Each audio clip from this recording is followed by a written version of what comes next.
시편의 이 표제는 제가 자주 말씀드린 것처럼 이 원어 성경에서는 본문에 포함이 됩니다. 그러니까 우리가 다른 성경책에서 그 표제 이제 붙어 있는 것은 후대 사람들이 이렇게 다 붙인 거로 원어 성경에는 없는데, 이 시편의 표제만큼은 원어 성경에 포함이 돼 있는 것입니다.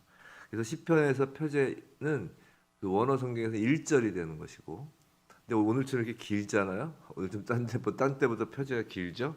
이럴 때는 이거는 원어 성경에서 1절, 2절에 걸쳐서 이 표제가 기록되어 있는 거예요. 그래서 히브리어 성경책에서 9절까지가 되어 있는 것입니다. 그래서 항상 시편을 읽을 땐 표제도 함께 우리가 봉독하는 것입니다.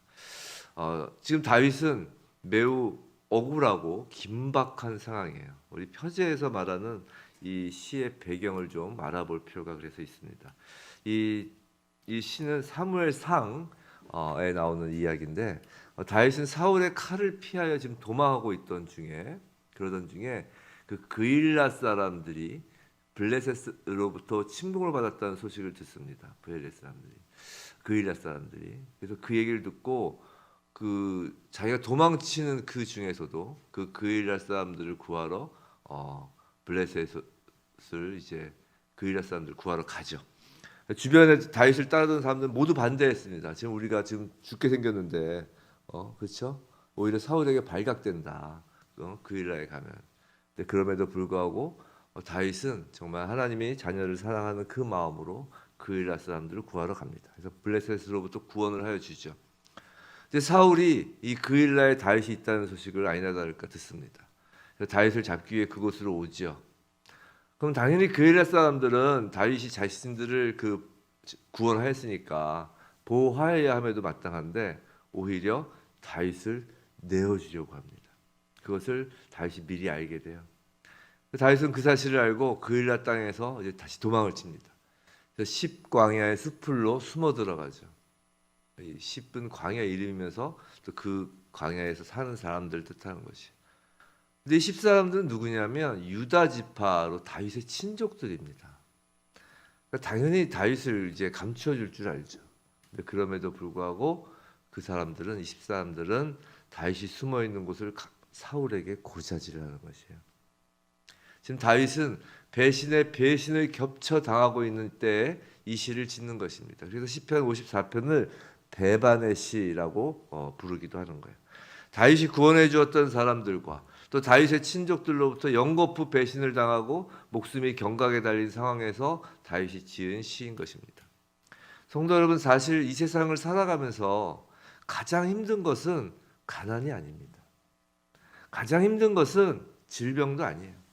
우리에게 낙심과 좌절을 가져다 주는 것은 그런 가난, 질병, 어떤 사업의 실패, 그런 것이 아니에요.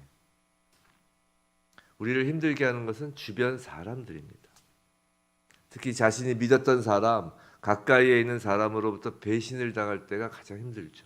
사람들로부터 손가락질을 받고 조롱을 받을 때가 힘든 것입니다. 복음서에서 예수님의 그 공생애를 기록한 복음서에서 예수님의 그 십자가 순환을 받으시는 것을 기록할 때 분량이 가장 많은 부분이 어디라고 생각하세요? 십자가에서 죽으실 때 그 장면이 아니에요.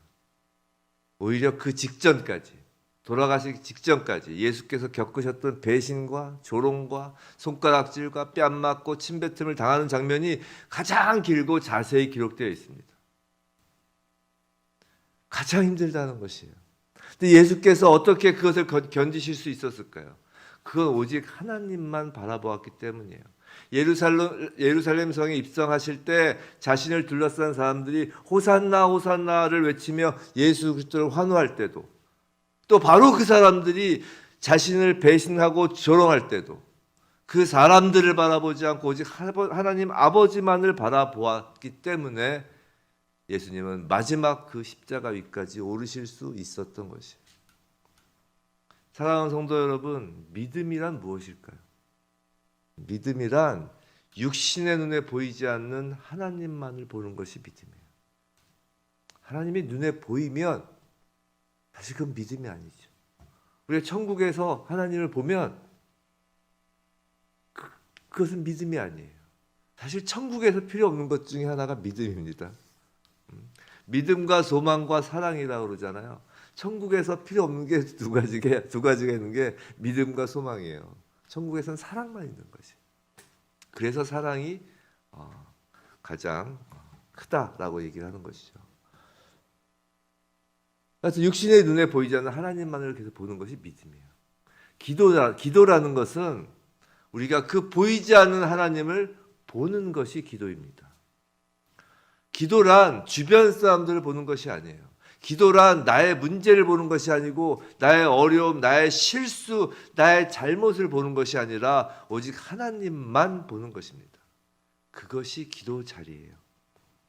우리는 그런 믿음으로 기도하는 것입니다. 보이지 않는 하나님을 보는 것, 그것이 믿음이고 그것이 곧 기도예요.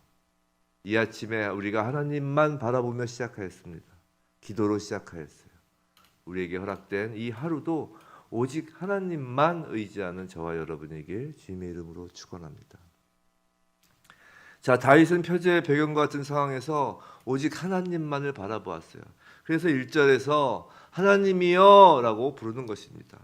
또 4절에서도 2절에서도 하나님이여 라고 부르는 것이에요. 하나님만 바라본다는 것이죠.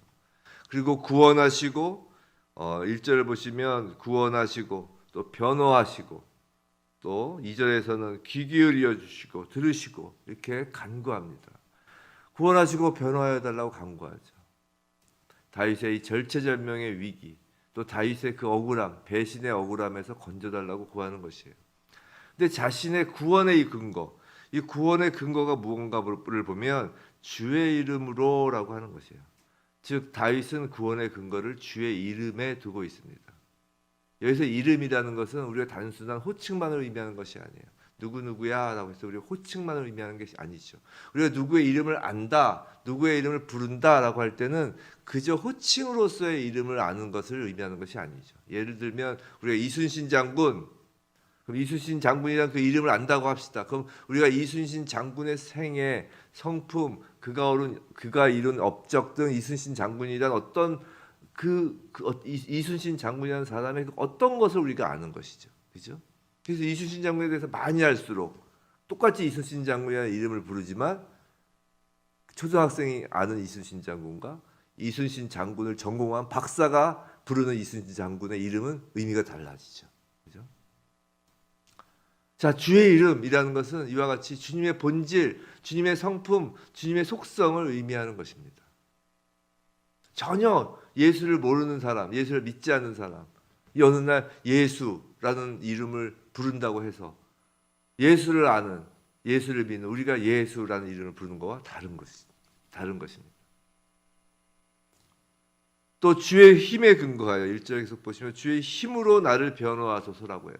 즉 주의 힘에 근거하여 변호, 여기서 변호란 곧 도우심이죠. 그 도우심을 간구하는 것이에요. 주님의 능력을 의미하는 것입니다. 우리는 어디에 도움을 구하나요? 사람의 능력, 돈의 능력, 지위와 명예의 능력이 아니라 오직 주님의 능력에만 도움을 구하는 것이에요. 사랑하는 성도 여러분, 이 아침 기도자리에서 하나님의 음성을 들으시길 바랍니다. 기도란 단순히 일방적으로 우리가 구하는 것에서 끝나는 것이 아니에요. 이 성경 말씀을 통해 하나님의 음성을 들으시길 바랍니다. 하나님이 지금 우리에게 물어보십니다.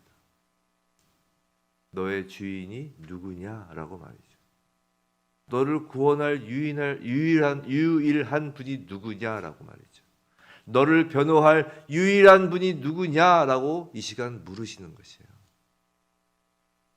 그 물음에 예수 그리스도입니다 라고 대답하는 것, 사실 그것만으로 우리의 모든 기도는 응답된 것이나 마찬가지예요.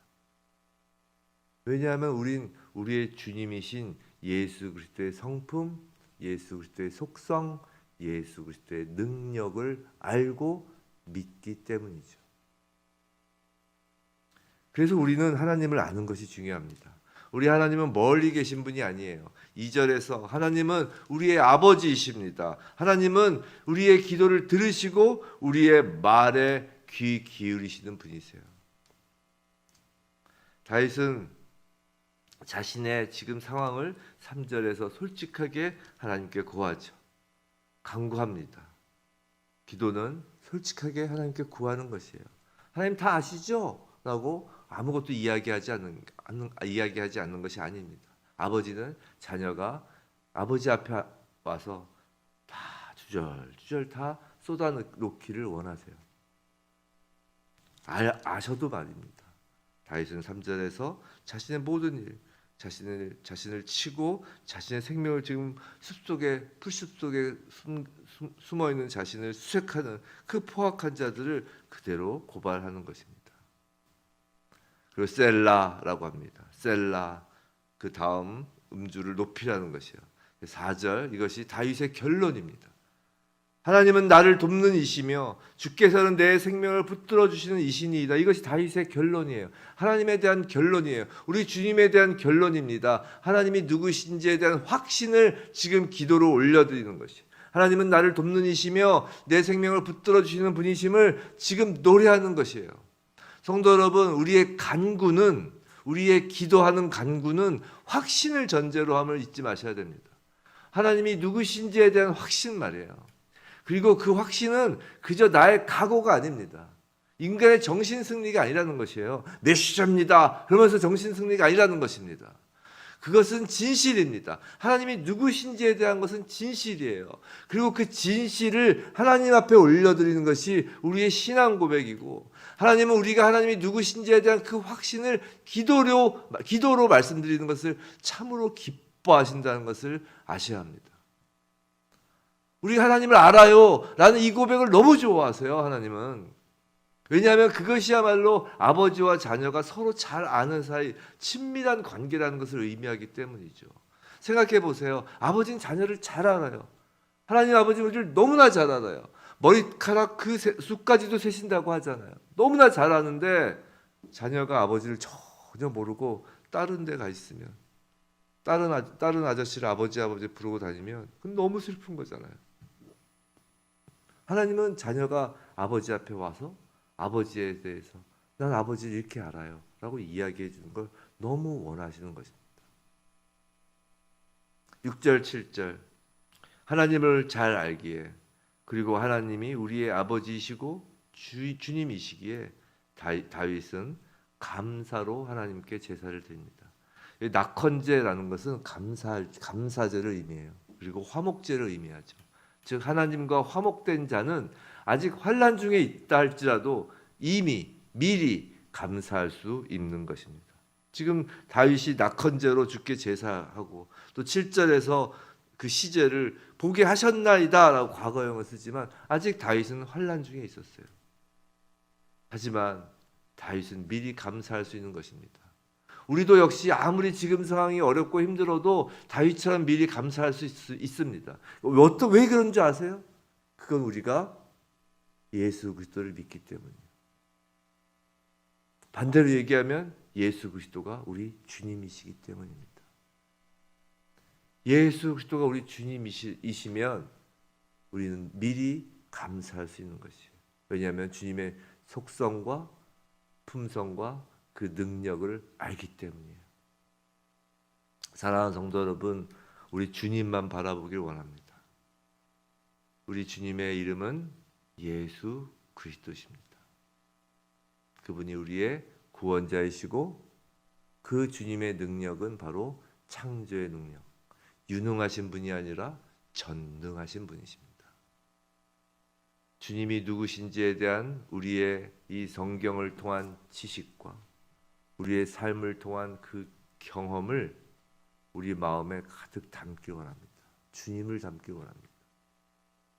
그래야 주님에 대한 그 확신이 하나님을 향한 우리의 기도이길 원합니다. 성도 여러분, 하나님 아버지가 가장 기뻐하시는 게 뭔지 아세요? 그건 하나님 아버지의 독생자 예수 그리스도의 이름을 우리가 부르고 독생자 예수 그리스도를 우리가 확신하며 독생자 예수 그리스도로 인하여 감사하는 것입니다. 하나님 아버지가 가장 기뻐하시는 건 예수 그리스도세요. 왜냐하면 그 예수 그리스도 우리 주님만으로 하나님과 우리가 화목되었기 때문입니다. 성도 여러분, 예수 그리스도입니다. 예수 그리스도. 이 아침에 오늘 하루 저의 남은 날 동안 예수 그리스도 이외에 무엇이 더 필요하신가요? 예수 그리스도를 우리가 담으면 모든 것을 담은 것이에요. 오직 예수만이 전부인 우리 모두의 삶, 우리의 모두의 인생이길 주님의 이름으로 축원합니다.